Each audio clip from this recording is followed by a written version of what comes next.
গরমের ছুটি হোক বা ক্রিসমাস ভ্যাকেশন, ঘুরতে যাওয়ার কথা মাথায় এলেই বাঙালির যেই গন্তব্যের কথা সবার প্রথমে মনে আসে সেটা আমাদের সকলের প্রিয় পাহাড়ের রানী দার্জিলিং। মেঘ, পাহাড় আর চা বাগানের এক অপূর্ব মিলনভূমি। কাঞ্চনজঙ্ঘার মনোমুগ্ধকর দৃশ্য, শীতল পাহাড়ি হাওয়া আর প্রকৃতির অসাধারণ সৌন্দর্যে ঘেরা এই শহর বছরের পর বছর ধরে ভ্রমণ পিপাসুদের আকর্ষণের কেন্দ্র। আজকের এই ভ্লগে আমরা ঘুরে দেখব দার্জিলিংয়ের কিছু জনপ্রিয় এবং কিছু অফবিট জায়গা, জানবো এখানকার সংস্কৃতি আর পাহাড়ি জীবনের গল্প। তাহলে চলো শুরু করা যাক আমাদের দার্জিলিং সফর।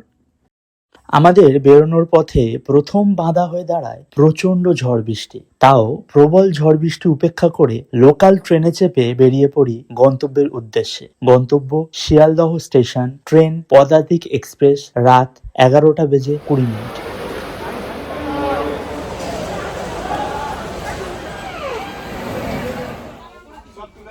পাগলামো শুরু হয়ে গেছে, বাইরে ঝড়ঝড়ে বৃষ্টি আর ভিতরে ভরে ভরে মানুষ। দেখা যাক আমরা গিয়ে পৌঁছাতে পারি কি। দীর্ঘ গরমের পর এত সুন্দর একটা আবহাওয়া আমাদের নিয়ে চলে যায় ঘুমের জগতে।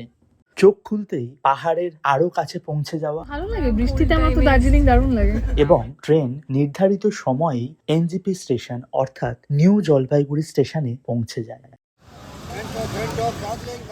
আমাদের পূর্ব নির্ধারিত পরিকল্পনা অনুযায়ী আমরা স্কুটি রেন্ট করে নিই এবং আমাদের গন্তব্য দার্জিলিংয়েরই এক অপূর্ব অফবিট ডেস্টিনেশন তিনচুলে।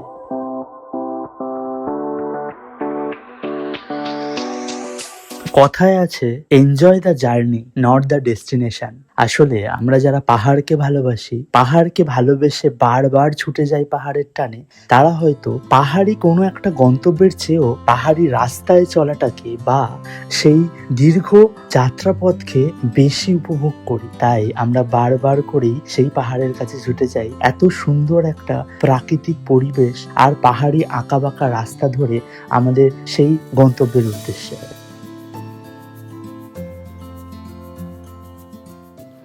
তো আমরা এখন তিস্তার ধারে দাঁড়িয়ে রয়েছি, যেতে যেতে ছোট্ট একটা ব্রেক। আর বৃষ্টি হচ্ছিল, এখন জাস্ট বৃষ্টিটা থেমেছে। মানে এটা আমাদের ফার্স্ট পাহাড় ট্রিপ নয় ঠিকই, কিন্তু প্রত্যেকবার যখনই পাহাড়ে এসে দেখছি যে পাহাড়ের অনুভূতিটা সত্যিই আলাদা। মানে কিছুটা রাস্তা আমরা এলাম মেঘলা একটা ওয়েদার, তারপর মেঘলা ওয়েদারটা কাটাতে কাটাতে যখন আস্তে আস্তে পাহাড়ের দিকে উঠছি, তারপরে দেখলাম বৃষ্টি। মানে প্রত্যেকবারই প্রত্যেকটা মুহূর্তে পাহাড়ে আলাদা আলাদা রূপ। একদম একদম এটাই ব্যাপার।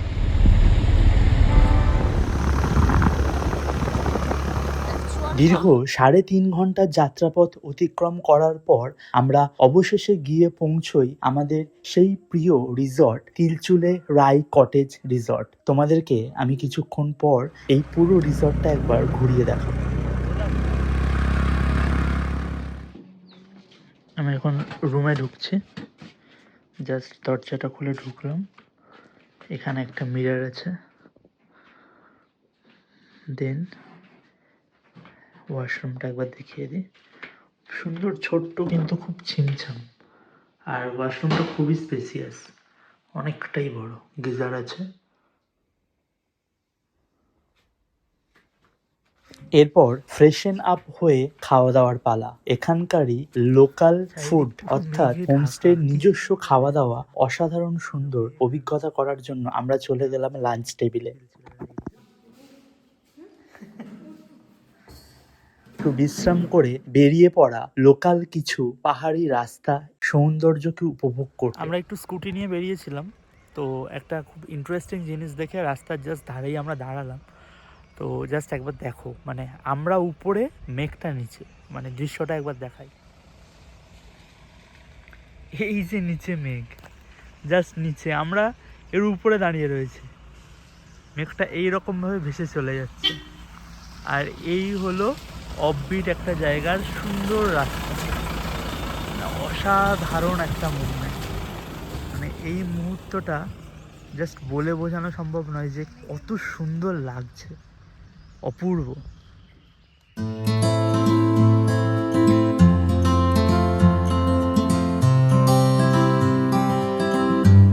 চলো তোমাদেরকে সন্ধ্যার রায় কটেজ রিসর্টটা একবার ঘুরিয়ে দেখাই।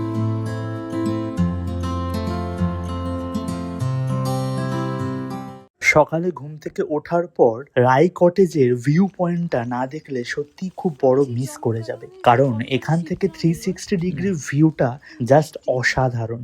তাই একটা ছোট্ট টাইম ল্যাপস ভিডিও বানানোর সুযোগ আর হাতছাড়া করলাম না। মেঘ আর পাহাড়ের লুকোচুরি খেলা ওই সকালে ওখানে দাঁড়িয়ে দেখার অনুভূতিটাই সত্যি আলাদা ছিল, তোমরাই দেখে নাও।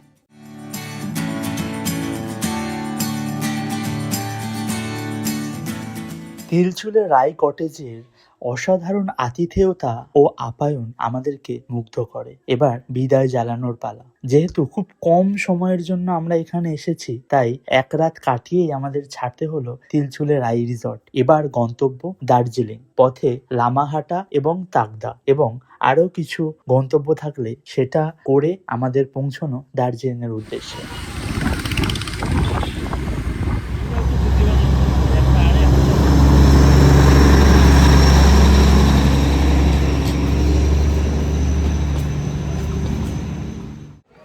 মল রোডে চলে এসেছি, সব আনন্দ করছে লোকজন।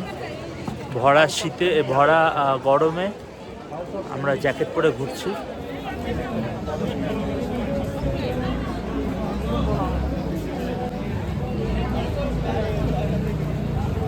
সন্ধ্যার মল রোড উপভোগ করার পর একটুর জন্য হলেও গ্লেনারিজে ঢু মারতেই হতো। যেহেতু আমাদের ট্রিপের একদম লাস্ট দিনে এসে পৌঁছেছি, তাই সকাল সকাল ঘুম থেকে উঠে কেভেন্টার্সটা এক্সপিরিয়েন্স না করলেই নয়। দীর্ঘ 1.5 ঘন্টা লাইন দেওয়ার পর আমরা অবশেষে গার্ডেন সাইডে সিট পাই এবং অসাধারণ সুন্দর পাহাড়ি সৌন্দর্য দেখতে দেখতে এনজয় করি ইংলিশ ব্রেকফাস্ট। গুড মর্নিং, আমরা এখন কেভেন্টার্সে চলে এসেছি ইংলিশ ব্রেকফাস্ট করতে। একটু আগেই জাস্ট দার্জিলিং একটু লেট রাইজার আমরা উঠে আমরা এলাম কেভেন্টার্সে। তো খাবার দাবার কেমন আছে তোমাদেরকে দেখাবো। আমরা দুজনে আজকে হোয়াইটে আছি পুরো। প্ল্যাটারটা দেখাই, বল কি বলবো। খুব ভালো লাগছে, একটা মানে নতুন এক্সপিরিয়েন্স। খাবারের টেস্টটা কতটা ভালো।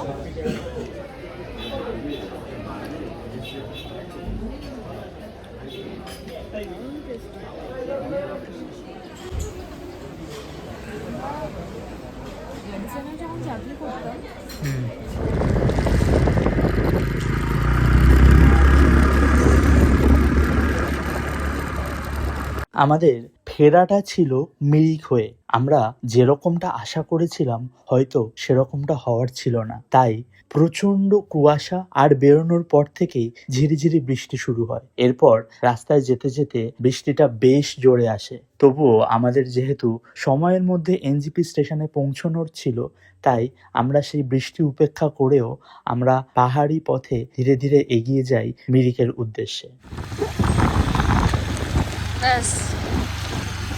পথে যেতে যেতে লেপচা জগৎ এবং মিরিকের আগে চা বাগানের কিছু সৌন্দর্যপূর্ণ রাস্তা এবং অবশেষে আমরা মিরিক লেকে একটা ছোট্ট ব্রেক নিই এবং সরাসরি তারপর পৌঁছে যাই আমাদের গন্তব্য এনজিপি স্টেশনের উদ্দেশ্যে। আমাদের 2 রাত 3 দিনের এই দার্জিলিং এবং অফবিটের ট্রিপ এখানেই শেষ হয় এবং আমরা এই 3 দিনে বেশ আনন্দ করে ছোট্ট উইকেন্ডটা উপভোগ করি। আমাদের এই ট্রাভেল গল্প এখানেই শেষ করছি। আবার দেখা হবে পরের কোনো ট্রাভেল গল্পে। Thank you.